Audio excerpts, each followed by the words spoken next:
ন্যায়ের দাবিতে আসতে হবে। আমাদের নামে কোনো এলিগেশন নেই, সিবিআই লিস্টের নাম নেই, আমরা কোনো দুর্নীতির সাথে জড়িত না।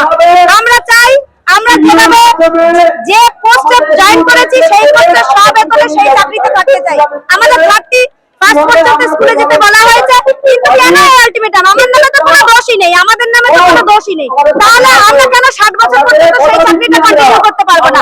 সরকারকে দাবি করছি, সরকার উপযুক্ত তথ্য প্রমাণ দিয়ে আমাদের যাদের আমরা আনটেস্টেড, আমাদের কোনো দোষ নেই, তাদেরকে সপদে সবেতনে পুনঃস্থাপিত করুক, স্কুলের সম্মানের সাথে ফেরত দিন। আমরা চাই উনি আসুক, আমরা তো কোনো দোষ করিনি, আমাদের পক্ষে থাকে উনি তো একটা সদর্থক বার্তা আমাদেরকে দেবেন যে আমরা কোনো অন্যায় করিনি, আমাদের কিসের জন্য আবার পরীক্ষায় বসতে হবে, কে নোটিফিকেশন দিতে হবে, কেন আমরা কি অপরাধ করেছি? আমরা তো কোনো দুর্নীতির সাথে জড়িত নই।